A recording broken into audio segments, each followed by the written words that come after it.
أعوذ بالله من الشيطان الرجيم بسم الله الرحمن الرحيم الحمد لله الذي خلق السماوات والأرض وجعل الظلمات والنور ثم الذين كفروا بربهم يعدلون هو الذي خلقكم من طين ثم قضى أجلا وأجل مسمى عنده ثم أنتم تمترون وهو الله في السماوات وفي الأرض يعلم سركم وجهركم ويعلم ما تكسبون۔ شروع اللہ کے نام سے جو بے حد مہربان نہایت رحم والا ہے۔ سب تعریفیں اللہ کے لیے ہیں جس نے پیدا کیے آسمان اور زمین اور بنایا اندھیرا اور اجالا، پھر بھی یہ کافر اپنے رب کے ساتھ اوروں کو برابر کیے دیتے ہیں۔ وہی ہے جس نے پیدا کیا تم کو مٹی سے، پھر مقرر کر دیا، ایک وقت مقرر ہے اللہ کے نزدیک، پھر بھی تم شک کرتے ہو۔ اور وہی ہے اللہ آسمانوں میں اور زمین میں، جانتا ہے تمہارا چھپا اور کھلا اور جو کچھ تم کماتے ہو۔ رب اشرح لی صدری ویسر لی امری واحلل عقدۃ من لسانی یفقہوا قولی۔ سورہ انعام کی پہلی 3 آیات کا تفصیلی مشاہدہ کرنے کی نیت سے ہم اپنے سبق کو شروع کرتے ہیں۔ سورہ انعام جو ہے ہم جانتے ہیں کہ اس کے معنی مویشی کے ہیں، اور اس میں جو میجر طور پہ مخاطب کیا گیا ہے وہ مشرکین عرب کو کیا گیا ہے۔ مین سبجیکٹ اس کا توحید ہے، اور جس میں کہ شاہ ولی اللہ دہلوی فرماتے ہیں کہ توحید کا ذکر اللہ تعالیٰ قرآن مجید میں 2 طرح سے کرتے ہیں۔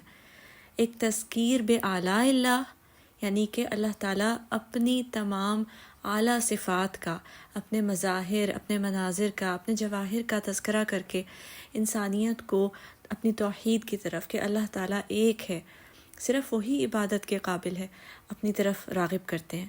دوسرا تذکیر بے ایام اللہ، یعنی کہ اپنے جو امپورٹنٹ ڈیز ہیں، فار ایگزامپل جس طرح کہ حضرت آدم علیہ السلام کی تخلیق کا دن، جس طرح کے قیامت کا دن جس کا کہ تذکرہ آخری پارے کی بے تحاشا صورتوں میں بہت کثرت سے کیا گیا ہے۔ تو یہ 2 طریقے ہیں جن کے ذریعے اللہ تعالیٰ توحید کی دعوت بنی نوع انسانیت کو دیتے ہیں۔ سورہ انعام میں تذکیر بے آلاء اللہ، یعنی اللہ تعالیٰ کے صفات اور مظاہر کا تذکرہ کر کے توحید کا کثرت سے ذکر کیا گیا ہے۔ اور اس کا جو جوڑا ہے سورہ انعام کا، یعنی کہ سورہ الاعراف، اس میں تذکیر بے ایام اللہ سے اسی سبجیکٹ یعنی توحید کی دعوت دی گئی ہے۔ ابتدا میں ایک غور طلب بات یہ ہے قرآن مجید کی ڈسٹریبیوشن کے حوالے سے، کہ یہ بھی ایک معجزہ ہے کہ اللہ تعالیٰ نے جہاں پر ہر چیز کو ایک بیلنس سے، ایک برابری سے ڈسٹریبیوٹ کیا ہے قرآن مجید میں، اسی طرح الحمدللہ سے شروع ہونے والی جو صورتیں ہیں وہ بھی ایونلی ڈسٹریبیوٹ ہوئی ہیں قرآن مجید میں۔ جو قرآن مجید کی پہلی سورہ مبارکہ ہے سورہ فاتحہ، وہ الحمدللہ رب العالمین سے شروع ہوتی ہے۔ پھر کوئی 7 پاروں کے بعد 7ویں پارے میں سورہ انعام جو ہے وہ شروع ہوتی ہے، پھر الحمدللہ الذی خلق السماوات والارض، اس کے بعد پھر کوئی 7-8 پاروں کا وقفہ آتا ہے، اور پھر سورہ کہف شروع ہوتی ہے الحمدللہ الذی انزل علی عبدہ الکتاب ولم یجعل لہ عوجا، پھر اس کے بعد 7-8 پاروں کا وقفہ آتا ہے، اور پھر سورہ سبا اور سورہ فاطر، یہ دونوں جو ہیں الحمدللہ سے شروع ہوتی ہیں۔ تو ایک یہ بات غور طلب ہے۔ الحمدللہ کی جو تفصیلی تفسیر ہے اس میں یہ ہے کہ الحمد کا جو معنی ہے یعنی کہ آل پریز، اب آل پریز میں تمام تعریفیں اور تمام شکر دونوں چیزیں آ جاتی ہیں، یعنی کہ جتنی تعریف ہے پرفیکشن کی، جس قدر اچھی باتیں ہیں دنیا کی، وہ تمام تر بلانگ کرتی ہیں اللہ تعالیٰ کی ذات مبارکہ سے. اور اس کے علاوہ تمام شکر، ہر طرح کے شکر کا جو حق ہے وہ اللہ تعالیٰ کی ہی ذات کو ہے. ہر چیز کا جو شکر ہے وہ ایونچولی جا کے اللہ تعالیٰ کی ذات پر اس کی حجت تمام ہوتی ہے. تو الحمدللہ الذی، تمام تعریف اور تمام شکر اللہ تعالیٰ کی ذات باری تعالیٰ کے لیے ہے، جس نے کہ پیدا کیا آسمانوں اور زمین کو. اب مشاہدہ کرتے ہیں خلقہ پر. خلقہ کا مطلب ہے کسی چیز کو ایک خاص میجر، ایک خاص پروپورشن، ترتیب کے لحاظ سے پیدا کرنا، اور اس کے علاوہ کسی چیز کو اوریجنیٹ کرنا فرام نتھنگ، جبکہ اس کے اجزاء جس سے وہ بنی ہے وہ بھی نہ ہو، تب اس کو تخلیق کرنا، اس کو بنانا. خے لام اور قاف، خے لام قاف، یہ روٹ ورڈ ہے خلقہ کا عربک زبان میں. اس کے معنی ہے to measure or proportion a thing, to form or make according to proper measure, bring into existence according to a certain measure, originate or produce after a pattern or model which one has devised and bring into existence from a state of non-existence. یعنی جب کوئی چیز اس کے اجزاء بھی نہیں تھے دنیا میں جس سے وہ بننی ہے، تو تب اس کو اللہ تعالیٰ نے پیدا فرمایا، آسمانوں کو اور زمین کو. یہ تخلیق کا عمل ہے، اور خالق صرف اور صرف اللہ تعالیٰ کی ذات ہے. یہ ایٹریبیوٹ صرف اور صرف اللہ تعالیٰ کی ذات باری تعالیٰ کے پاس ہے. انسانوں کے پاس یہ ایٹریبیوٹ نہیں ہے، وہ تخلیق نہیں کرتے، کیونکہ ان کے پاس تو اجزاء ہوتے ہیں. جب وہ کوئی چیز بناتے ہیں تو اس کے پاس ان کے انگریڈینٹس ہوتے ہیں دنیا میں، جو کہ اللہ تعالیٰ نے آلریڈی انسان کو فراہم کر دیے ہیں، را میٹیریلز جن کو ہم کہتے ہیں. اس سے انسان پھر اپنی جو ہے وہ ریسیپیز بنا کے، فارمولے بنا کے اور چیزوں کو بناتا ہے. لیکن تخلیق کرنے کا جو عمل ہے وہ اللہ تعالیٰ ہی کے پاس ہے، کہ جس نے فرام نتھنگنیس سب چیزوں کو، تمام دنیا کو، تمام کائنات کو پیدا فرمایا. پھر اللہ تعالیٰ فرماتے ہیں وَجَعَلَ الظُّلُمَاتِ وَالنُّورِ، اور بنایا اندھیروں اور نور کو. ایک بہت ہی خوبصورت ترکیب یہاں پر غور طلب ہے کہ اللہ تعالیٰ نے سماوات کے ساتھ جمع کا صیغہ استعمال کیا ہے، آسمانوں، اور پھر اس کے بعد ارض جو ہے وہ واحد کے صیغے میں ہے، زمین. اور پھر جب جعلہ کے ساتھ دو چیزیں ملائی ہیں تو پھر ظلمات کو جمع کے صیغے میں استعمال کیا ہے، اور والنور، نور کو سنگولر صیغے میں استعمال کیا ہے. یعنی دونوں چیزیں بیلنس کے ساتھ اللہ تعالیٰ نے قرآن مجید کی اس آیت میں ہمارے سامنے پیش کی ہیں. اللہ تعالیٰ کی ہر آیت پرفیکشن کا ایک پینیکل ہے، یعنی کہ آپ اس کو کس کس طرح سے دیکھیں اور اس پہ غور کریں کہ کس کس طرح سے پرفیکٹ ہے، کوئی جھول نہیں ہے جس میں. کتنی پیاری بات ہے یہ ماشاءاللہ سے. اب جعلہ کا مطلب ہے کسی چیز کو انسٹال کرنا، پلیس کرنا، اس کو کوئی رول اسائن کر دینا، یا پھر اس کو اپنے ڈکری، اپنے فیصلے کے تابع کر دینا. اب یہاں پر اللہ تعالیٰ فرماتے ہیں کہ اس نے اندھیروں اور نور کو بنایا، ٹھیک ہے. اور اندھیرے جو ہیں وہ بہت طرح کے ہیں، تاریکیاں جو ہیں وہ بہت طرح کی ہیں. کس کس طرح کی تاریکیاں جو ہیں وہ انسان دنیا میں وٹنس کرتا ہے. ہر طرح کی تاریکی، ظلمات، جہالت، اور اندر دلوں کی تاریکی، گناہوں کی تاریکی، اس کے علاوہ ظلم کی تاریکی، لا علمی کی تاریکی. لیکن نور صرف اور صرف ایک ہی نور ہے، اللہ تعالیٰ کی ذات، اللہ تعالیٰ کی ذات مقدس اور اس کا کلام پاک. نور جو ہے نا وہ سنگولر ہے، اور وہ تمام تر ظلمات پر حاوی ہے، تمام اندھیروں پر وہ نور غالب ہے. تو غور طلب بات یہ ہے کہ اللہ تعالیٰ نے ٹینجبل چیزوں کے لیے، جن چیزوں کو ہم چھو سکتے ہیں، ان کی کوئی فزیکل فارم ہمارے سامنے ہے، اس کے ساتھ خلقہ کا ورب یوز کیا ہے.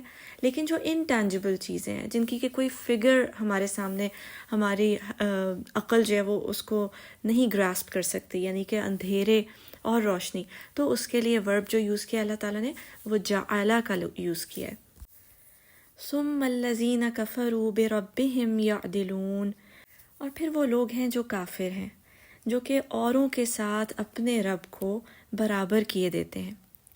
بربہم، انہی کا رب ہے، اور پھر اس کے ساتھ یعدلون، وہ ایکویٹ کر دیتے ہیں، یعنی برابری کا درجہ دے دیتے ہیں. یہ ایک طرح کا شرک ہے کہ جو جس لیول کا، جس رتبے کا حقدار ہے وہ اس کو نہ دیا جائے اگر، تو یہ عدل کی صورتحال نہیں ہے۔ عدل کا مطلب کیا ہوتا ہے کہ آپ کسی چیز کو اتنا رتبہ دیجئے جتنی کہ وہ جس چیز کی، جس رتبے کی، جس مرتبے کی وہ حقدار ہے۔ تو اگر کسی چیز کو اس کے رتبے سے بڑھا کر کوئی رتبہ دے دیا جائے تو وہ بھی غیر عدل ہے، اور یہاں پر وہ شرک کی صورتحال ہے کہ اوروں کو جو ہے وہ اللہ تعالیٰ کی برابری کا مرتبہ دے دیتے ہیں، تو وہ شرک کے زمرے میں آ جاتا ہے اور کفر کے زمرے میں آ جاتا ہے۔ اسی آیت کی تفصیل میں ایک اور چیز کی طرف میں آپ کی توجہ لے کر جانا چاہتی ہوں کہ ظلمات یعنی کہ اندھیرے وہ عدم نور کا نام ہے، یعنی جہاں نور آ جائے، جہاں روشنی آ جائے، وہاں فوراً سے اندھیرے کی حقیقت ختم ہو جاتی ہے۔ اندھیرا اور روشنی ایک ساتھ کو ایگزسٹ نہیں کر سکتے۔ اگر کسی جگہ پہ روشنی ہے تو وہاں اندھیرا نہیں ہو سکتا، اندھیرا خود بخود وہاں سے معدوم ہو جاتا ہے۔ اسی طرح کا کچھ ریلیشن شپ السماوات اور ارتھ کے درمیان بھی ہے۔ سائنس جس طرح سے اسکائی کو ڈسکرائب کرتی ہے وہ یہ ہے کہ دا اسکائی از این ان obstructed view upward from the surface of the earth, یعنی خلا جس طرح سے ہمیں زمین سے دکھائی دیتی ہے، ایٹماسفیئر جس طرح سے ہمیں زمین پر دکھائی دیتا ہے، وہ اسکائی ہے۔ اب اسکائی کو ڈیفائن کرنے والی چیز، اسکائی کو اسکائی بنا کر دکھانے والی چیز کیا ہے؟ وہ زمین کا ہونا ہے، زمین کی حقیقت ہے۔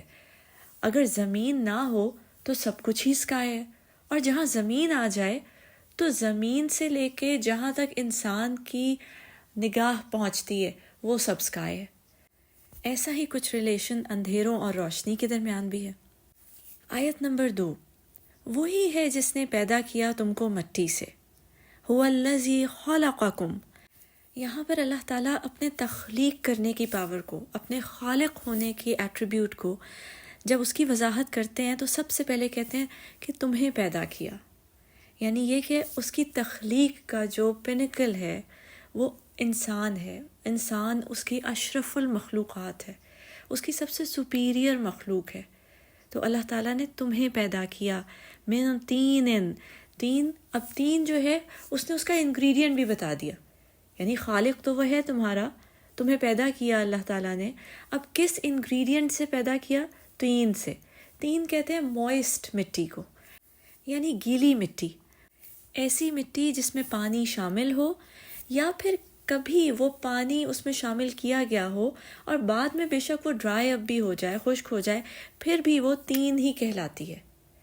ایسی مٹی سے اللہ تعالیٰ نے تمہیں پیدا کیا۔ اب یہاں پر اگر ایک مشاہدہ کیا جائے تو یہ بات سمجھ میں آتی ہے کہ اللہ تعالیٰ نے جس مٹی سے ہم سب کو پیدا کیا ہے اس میں پانی پہلے شامل کیا ہے۔ پانی کیا چیز ہے؟ پانی کی مثال ایک جگہ پہ اللہ تعالیٰ نے قرآن مجید میں ہی دی ہے کہ قرآن اللہ تعالیٰ کا کلام ایسے ہے جیسے کہ پانی جو کہ آسمان سے برسے اور نیچے آئے اور پھر اس سے سبزہ اگے۔ تو اس کا مطلب ہے کہ اللہ تعالیٰ نے اپنا نور، اپنا کلام ہماری مٹی میں ہمیں بنانے سے پہلے گوندھ کر شامل کر دیا ہے، یعنی وہ ہمارا انگریڈینٹ ہے، ہم اس سے ڈینائی نہیں کر سکتے۔ بے شک کہ وہ ہماری مٹی میں سے خشک بھی ہو جائے، یعنی یہ کہ جیسے لوگ کافر ہوتے ہیں، مشرک ہوتے ہیں، اللہ تعالیٰ کو نہیں مانتے، یعنی وہ نور ان میں سے کسی حد تک خشک بھی ہو چکا ہو، اس کا کانسٹیٹیوئنٹ کم بھی رہ گیا ہو، but still that is the part of our ingredient, we can not deny our own existence. سبحان اللہ، یہ کس قدر خوبصورت پیرابل ہے۔ ثم قضا اجلا، پھر مقرر کر دیا، اجلاً ایک مقرر وقت۔ الف جیم لام، یہ روٹ ورڈ ہے اجلاً کا، اس کا مطلب ہے assigned time, appointed time, decreed term, یعنی یہ کہ جو آپ سے کسی نے اپوائنٹمنٹ لی ہوئی ہو یا آپ نے کسی سے وقت لیا ہوا ہو، تو اب سے لے کر اس مقررہ وقت تک کا جو ٹائم ہے دیٹ از این اجل، یعنی اللہ تعالیٰ نے وہ وقت بھی مقرر کر دیا کہ جب ہماری مٹی کو واپس زمین کے مٹی میں مل جانا ہے، وہ وقت مقرر ہے۔ ایک اس وقت مقررہ کا ذکر اللہ تعالیٰ نے اس آیت میں کیا ہے، اور پھر ایک اور اجل، ایک اور اپوائنٹڈ ٹائم کا ذکر اس آیت مبارکہ میں کیا گیا ہے۔ وہ کیا ہے؟ وَأَجَلٌ مُّسَمًّى عِندَهُ، اور ایک اپوائنٹڈ ٹائم جس کو کہ کہا ہے اللہ تعالیٰ نے مسمن. مسمن جو ورڈ ہے اس کا روٹ ہے سین میم واو سمو. اس کا مطلب ہے نام. یعنی مسمن کا مطلب ہے جس کے بہت زیادہ نام ہو. یعنی یہ ایسا وقت مقررہ ہے کہ جس کو بے شمار ناموں سے اللہ تعالیٰ نے اس کا ذکر فرمایا ہے. قرآن مجید میں یوم القیامہ یعنی کہ ڈے آف ججمنٹ کے لیے کون کون سے اور نام استعمال کیے گئے ہیں؟